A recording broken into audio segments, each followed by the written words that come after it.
ذکر ایک ایسی چیز ہے جو آپ نے بھی بتایا کہ اللہ اور بندے کی ذات درمیان میں کنیکشن کا نام ہے۔ سبحان اللہ، ایسا ہی ہے۔ بلکہ اگر میں تھوڑا آگے کی بات کروں تو ہمارے ویور کے لیے بھی شاید یہ نئی چیز ہو، یہ صرف بندے اور اللہ کی ذات کے درمیان کنیکشن کا سمجھے نام نہیں ہے، چیز نہیں ہے، بلکہ اللہ کے جتنی بھی مخلوقات ہیں، اچھا اللہ پاک نے جتنی بھی مخلوقات پیدا کی ہیں، ہر مخلوق پر اللہ پاک نے اپنا ذکر لازم کر رکھا ہے۔ سبحان اللہ۔ آپ قرآن پاک پڑھیں تو اللہ پاک ارشاد فرماتا ہے کہ یا ایھا الذین آمنوا اذکروا اللہ ذکرا کثیرا، کہ اے ایمان والو اللہ کا ذکر کرو کثرت کے ساتھ۔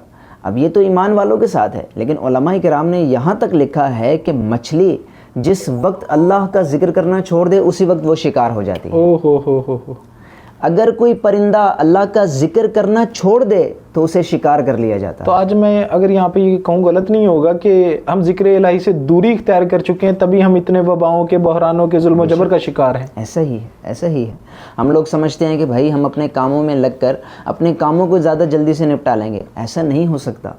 ہم اللہ کے ذکر کو چھوڑ کے اپنے دنیاوی کاموں کو کبھی بھی نہیں نپٹا سکتے۔ ہم دیکھتے ہیں کہ بعض لوگ ایسے ہیں کہ وہ 5 وقت نماز کی بھی پابندی کرتے ہیں، اللہ کے جو فرائض ہیں ان پر ان کی وہ ادائیگی اچھے انداز سے کرتے ہیں، لیکن جو ان کے اپنے کام ہیں وہ بھی بخوبی سر انجام دیتے ہیں۔ اور اسی کے اپوزیٹو، اسی کے اگینسٹ بعض لوگ ایسے بھی ہیں، ناصر بھائی آپ نے بھی غور کیا ہوگا، ہم بھی دیکھتے ہیں کہ وہ اللہ کے احکامات کو تو سراسر چھوڑ کے بھول ہی بیٹھے ہیں، اور وہ ہر وقت اپنے مال، اپنے کاروبار، اپنی دنیاوی چیزوں ہی میں غرق نظر آتے ہیں۔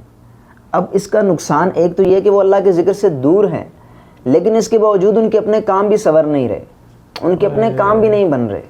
تو اللہ کا ذکر یہ ایسی کمال چیز ہے اور اس کی اتنی اہمیت ہے، انشاءاللہ آگے بھی ہم اس کے بارے میں سنیں گے۔ تو آپ آگے جی، اس کی اقسام کتنی ہے ذکر الہی کی، جو اقسام ہے جن پہ آپ جو بتا رہے تھے؟ ذکر الہی کی 3 قسمیں ہیں۔ پہلی قسم ہے ذکر باللسان، جیسے ہم زبان سے ذکر کرتے ہیں، اللہ اللہ، ذکر بہت سارے ہیں، سبحان اللہ، یہ بھی اللہ کا ذکر ہے۔ دوسری ہے ذکر قلبی۔ اب ذکر قلبی کیا ہے؟ ذکر قلبی کہتے ہیں دل سے اللہ کا ذکر کرنا۔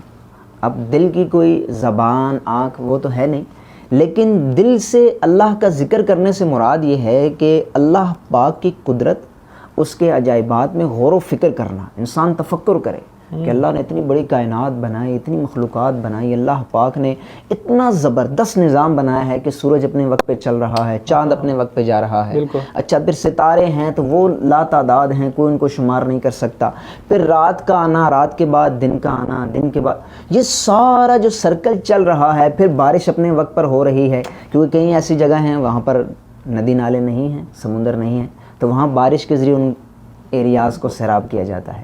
تو یہ انسان ان ساری چیزوں کے بارے میں غور کرے، دل سے سوچے کہ سبحان اللہ، میرا رب اتنا پاورفل ہے، میرے رب کی اتنی قدرت ہے، میرا رب اتنی شان والا ہے کہ اس نے اتنا خوبصورت نظام بنایا، اور جو نظام بنا کے اس نے رکھا ہے، جو نظام اس نے قائم کیا ہے، سبحان اللہ، وہ بالکل بگڑ نہیں رہا، بلکہ اپنے وقت پہ چل رہا ہے، اپنے وقت پر ہر کام ہو رہا ہے۔ اس بارے میں غور کرنا۔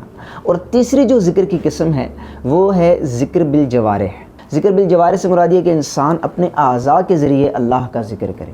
اعضاء کے ذریعے؟ اعضاء کے ذریعے، جی ناصر بھائی، وہ ایسے کہ جیسا کہ ہم نماز پڑھتے ہیں، اب نماز میں تو صرف زبان سے ہی نہیں پڑھتے نا آیا، آپ کی ایکسرسائز بھی ہے پوری باڈی کی، ایکسرسائز بھی ہے، اور ساتھ ساتھ جی آپ کے جوارح کے ساتھ اللہ کا ذکر بھی ہے، یعنی آپ اپنے اعضاء کے ساتھ اللہ کا ذکر کر رہے ہیں، سبحان اللہ۔ یعنی مثال کے طور پر جب آپ سجدہ کر رہے ہیں تو آپ کی باڈی کی موومنٹ ہو رہی ہے نا، آپ کی پیشانی لگ رہی ہے، آپ رکوع میں جا رہے ہیں تو آپ اپنے ہاتھوں کو بینڈ کر رہے ہیں، تو یہ ساری چیزیں جو آپ کر رہے ہیں یہ ذکر کی قسم سے ہیں۔ تو یہ 3 قسمیں ہیں۔